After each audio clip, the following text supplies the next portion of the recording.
Welcome to the Dr. John Char Holistic Health Show. And we're going to be talking about a very special topic that affects everyone. That is, what do you do when you have an emergency at a home? That means you're going to call 911. And we have a special guest here that will be able to explain all the intricacies of 911. We have here my special friend, Manny Neves, who is the Assistant Fire Chief.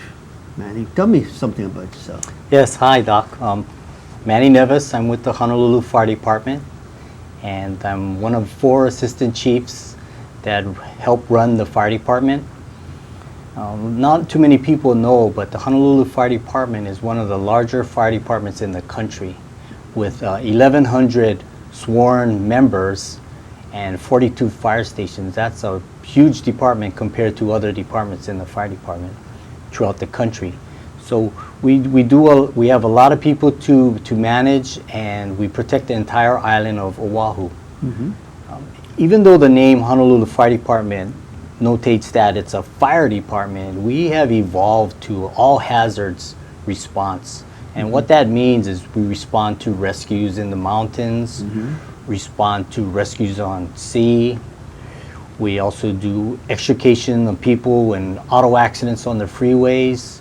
We respond to hazardous material incidents, spills, and also fires.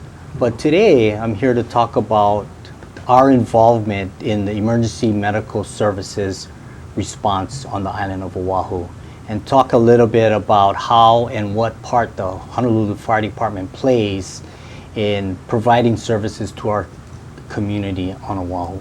So you're going to talk about when somebody gets an incident at home that needs an emergency, and he says, call 911. We normally think, wow, 911, you go to the police department, right? And then we go to the ambulance and the fire department. What is the role of each? When somebody calls 911, what really happens? You're absolutely correct, Doc, is that there's a lot of things that happen and a lot of agencies that are involved. And normally the 911 call will flow through a certain process, but it's really situational driven. So depending on the situation, where you're calling from, so if you're calling from the beach, there'll be another agency that's involved. If you're calling from a police station or close to a police station, then the police would be involved. But normally, when someone calls 911, it goes through the police department, has the 911 screeners. And what those people do is usually they'll come on the phone and they will ask you police, fire, or ambulance, and try to direct the call to the respective dispatch centers. So if you say ambulance, then of course the call, your 911 call, will be directed to the EMS dispatch center, and the EMS dispatchers will process your call. And when I say process your call, is they're going to be starting to ask you some questions. And the reason for the questions is that they want to determine who can help you, because really the public doesn't really care what uniform shows up at their house when there's a medical emergency. They just really want somebody there that will come as quickly as possible. So as the call comes through the 911 screeners, they'll go to the EMS dispatch normally, and the dispatchers will ask a series of questions. They have a preset protocol as to questions that they're asking, and they want to determine the severity of the nature of the incident that they're going to be responding to. But it's all happening concurrently. They're not just asking you questions and they're going to do something later. They're actually dispatching an ambulance while they're talking to you. And many people don't know, but if you call from a landline or from your home phone, the information as to the location of the phone, who owns the phone, who's calling, will come through electronically through the dispatch. So the dispatchers will already have your address if you're calling from a home phone. So they're going to verify your address, they're going to see who's calling, and they're going to try to determine the nature of the call. Now, if the call is of a certain severity where it requires additional help, so beyond the not beyond the capabilities of the ambulance, but they need another agency to get involved. So if it's a call that's of cardiac arrest or people needing oxygen, having difficulty breathing of that nature, then they would automatically connect the fire department dispatch to that call. So while they're talking to you on the phone through the EMS dispatch, the fire department dispatch center will also be put on the call. So our dispatchers will be listening in. They have an opportunity to ask additional questions, but the fire department also has the address. So a fire truck will be dispatched. So even though they're talking to you on the phone and it seems like they're asking all these questions, but the dispatch has already gone through, so the fire trucks or the ambulance would be already dispatched. So it's really a collaborative effort. And like I mentioned, if it happens on the beach, then there's also first responders that are the water safety and the lifeguards. So the lifeguards can start responding as well if it's something on Ala Moana or Waikiki or any beach. And in fact, the police are also involved as well. So if there's a police officer that's nearby, a police officer will also respond. So a lot of times when the fire department comes upon scene, people are waiting in their yards and expecting an ambulance to show up. And that's the reason why a fire truck is there, because we all work collaboratively together to take care of the situation. Okay. So it's a team effort throughout the city and county of Honolulu, that we have different levels of training and different organizations that would be involved. Oh, terrific. And then, so, the firemen, we always talk about firemen, and we only think, wow, the fireman takes care of the fires and explosions and all these other things. But, there's got to be some kind of training, all right? And then they call the firemen's fighters training. Tell me a little bit about what that is. Yeah, you're absolutely right. When I mentioned before is all hazards training. One of the biggest parts of our job now is medical response. Is that because of the safety of construction and people using fire resistive products in their homes and people being more cognizant about being safe, most of our calls now, the majority of them are now in the medical arena. So we are responding to more medical responses than any other type of incidents that we respond to. So because of that, the fire service has evolved, and throughout the country, most of the fire departments do fire-based EMS. I mean, the EMS system is provided by the fire department. In Honolulu, we got a great system now where there's a specific city department that actually is responsible for the EMS on Oahu, and the fire department supplements that entity. But firefighters, we bring them through the new standard for firefighters now, is that any firefighter that comes into the department will be trained to the EMTB level, and that's Emergency Medical Technician basic level. And that's a national registry, so it's a national standard that we apply and we test everybody to. So now every individual that comes into the fire department, and it's been that way for the past several years, we train them to the EMTB level. Okay. And does the paramedics get involved? Is that part of the training that they have to learn something about the ambulance? The paramedics are involved because you both come together. Yeah, we work together with the ambulance personnel in the city, and on an ambulance there would at least be one paramedic. So that's a higher level of training than the EMT.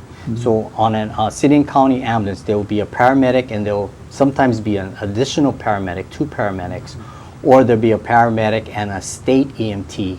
So there's additional training for those individuals that actually work on the ambulance, and they're trained to EMT state level. And like I said, it's a collaborative effort, but a lot of times at the scene, once we get to the scene, it requires more than 2 people, because one person has to drive the ambulance, and sometimes it requires 2 people in the back of the ambulance to support the victim. So in that case, sometimes we would put a firefighter either in the back assisting, or the firefighter would be in the front of the ambulance actually driving the victim to the hospital. So again, that's another team effort that we work really well together with the emergency medical department in Honolulu. And as a matter of fact, we are now exploring the possibility of merging the two agencies together. So you would have fire, water safety or the lifeguards, and the ambulance all in one entity. So that's being explored right now, and it's going through a process of determination whether or not we're going to go with it or not. But that would bring a lot of efficiencies to the program, even though it's a great program that we have now. And like I said, everybody works really well together. So let me ask you a question, since we talked about satellites. Now, how does it work, the satellites? I mean, you know, you coordinate everything, you got to dispatch them locally here. How does satellites play a role in this? That's a great question, and not too many people know, but technology has really pushed the fire department and the first responders, emergency medical, to another level. Is once your call comes in to the dispatch center, like I said, if you're calling from a landline, then your address will already be embedded in the call. So that call would be put into a computer, and the computer would use a link up to the global positioning satellite and find the closest resource to that incident, to your house. So it can, so even if your house is in Waipahu and there happens to be a fire truck from Waianae or Manoa that is maybe on its way to a training or to a mechanic shop or whatever, and they're the closest resource, that closest resource would get to your house. So the fire department, we really take the early response and quick response to a serious level. So using technology, we can also do that at this time. So every fire truck has a laptop computer in the fire truck, and that also provides additional information. So it gives the address of the incident. It can also tell the fire truck, if they're not familiar with the area, it'll give them the direct route to that incident or that address. It can also give prior calls to that house. So on that computer, the firefighters or on the truck will already know if they've been to that house before, what they've been to that house for, maybe what the problem of that individual. So they have some information before walking in the door that, wow, okay, maybe we have a diabetic at this house and we've been to this house before. So they'll already have their train of thought thinking along those lines. So it really helps with this. Technology has brought us quicker response to your house and a better service that we can provide to the individuals by just having that information in the fire truck. Well, you know, there's always a question of the weather of these things, and you're talking about satellites, you're talking about communication. You know, a lot of times when the weather gets bad, our TV goes out. You know, how does that affect this whole communication network? You know, actually, the system that we have now is, I don't want to say it's foolproof, but it's really, it has very little downtime. It started off way back in the early 2000s when the police went on to a digital system, and they developed a network. So the city and county of Honolulu has an excellent network out there. So we have very little downtime with the computer. But that's a good point, is that we always, you know, the fire department, everything we do, we are 3D. So if you have this system, we have a backup, we have a plan B, and we have a plan C. So the plan B and C is, hey, the firefighters still have to know their area.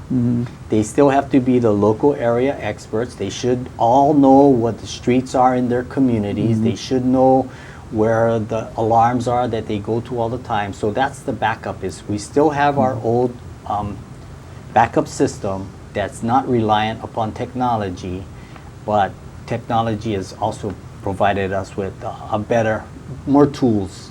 Oh, great. And now, you know, we always wonder, okay, now the fireman gets there sometimes before the ambulance, okay? Now, what do the firemen do to assess the situation, assess the patient? The patient's laid out over there, okay? Now, I mean, there must be some kind of standard or some kind of what we call in our profession is diagnosis, or you call it assessment. What's the formula? Do you have a formula? What we do is, really, we're getting there first. We're trying to do as much as we can for that patient, and the determination will be made later whether or not that patient will be transported to an emergency room or not. But when we get there, of course, we start with an assessment. We try to determine what we are faced with. So part of the assessment is we take your vital signs. Okay? So we would look at your level of consciousness. Are you looking at me? Are you able to, your eyes are moving as I move across the room. Can you respond to the questions that I ask? So what is your level right now? We take your blood pressure, we check your respiration, see how often you're breathing, and see if they're all in the normal range. We also would put a little device on your finger to see what your concentration of oxygen is. So we do that. And then on top of that, in the meantime, as well as when all of this is happening, someone on the crew, because we run with a 4 to 5 man crew, everybody be working, everybody has a specific job, but part of the crew would be getting some history on you, or what we call our sample history. And sample is just an acronym for the different categories of information that we try to collect. So the S stands for your signs and your symptoms. So it's what you tell me is happening, what's going on with you, and what I look at and what I can observe about you. That would be the signs and symptoms. And then the A would be, and all of this information is needed somewhere along the line, whether you give it to us now or when you go to the emergency room, we're going to need this information. So the A is your allergies. Are you allergic to anything? So we know what medications can and cannot be given to you. And then the M is medication. So we'd either ask you or ask a witness or your family member the medications that you're taking. And we might even ask you to bring the medications in a bag so we can take it with you. So the doctor at the emergency room will have the medications that you're currently taking.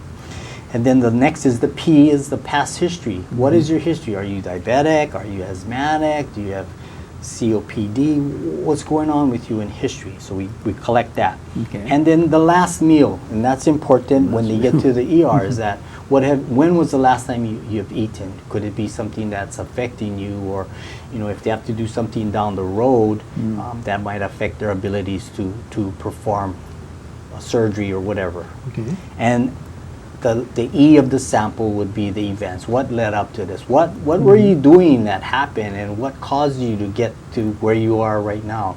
So we're collecting history. So there's a lot going on. We're collecting this information.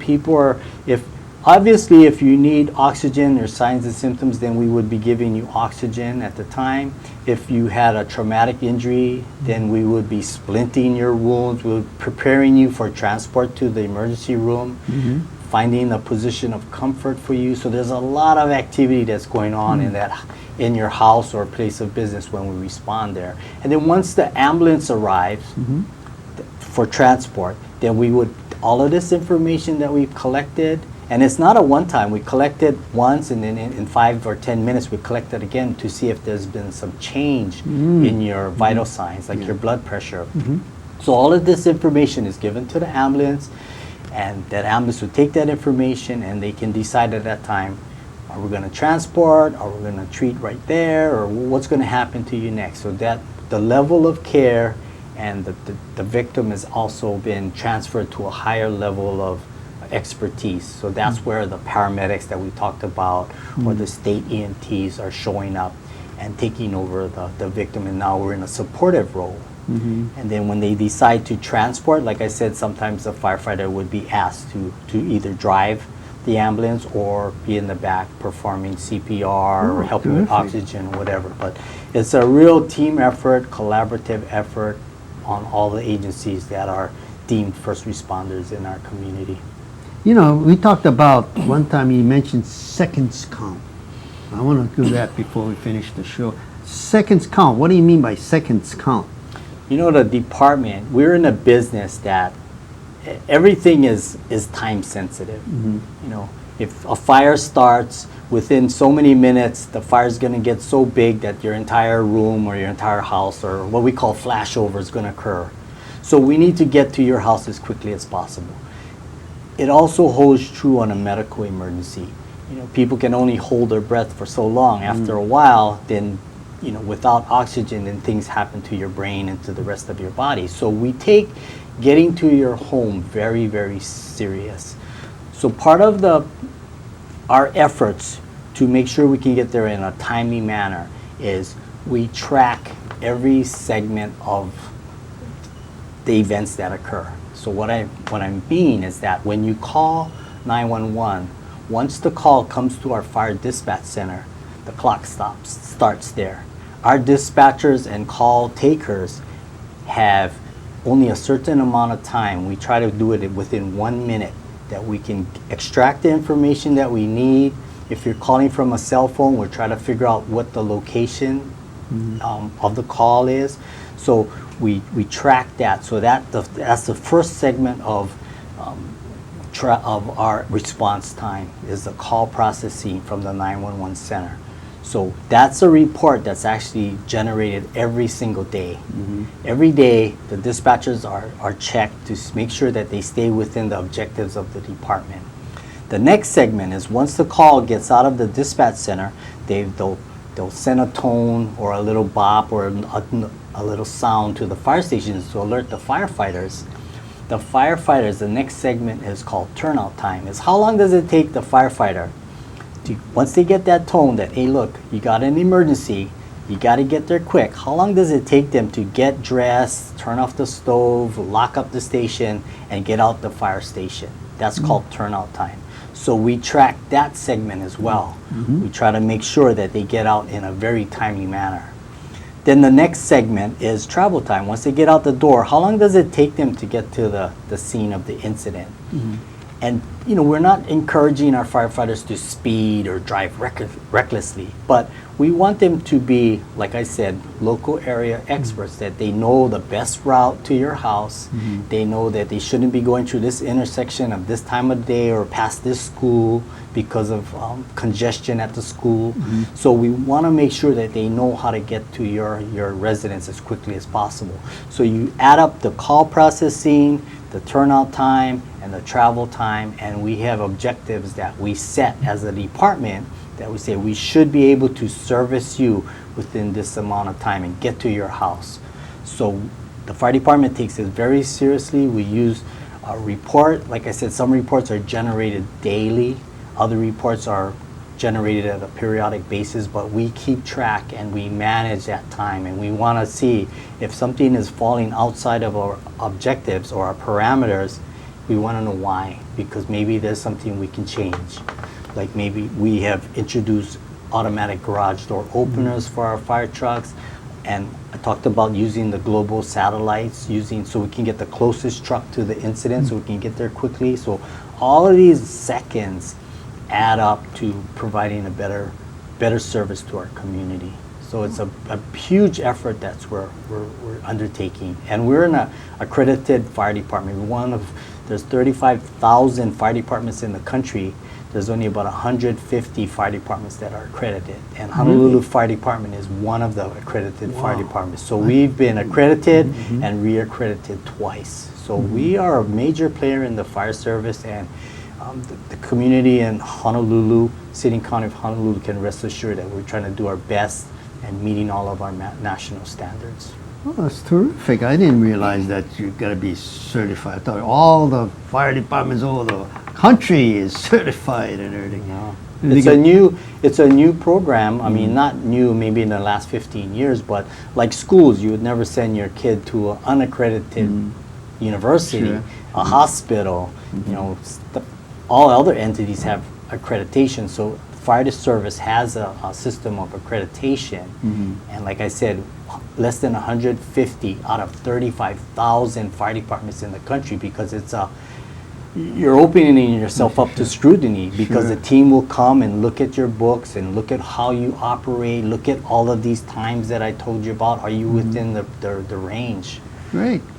Well, thank you for enlightening the audience about call 911. So now when we call 911, listen up, guys. You know what's going to happen, right? If you don't, go back to this video, go back to the show and review it. So, our next show will be focused on living your lifestyle, okay? So stay tuned for the Dr. John Char Holistic Show, and we show this every first and third Wednesday at prime time, 6 p.m. on Channel 52. And then you can see our show. We have two segments of the show. We're going to see our show every Thursday morning at 10 a.m. Okay, so you can also go to my Facebook personal account and look at Facebook.com/JohnChar1.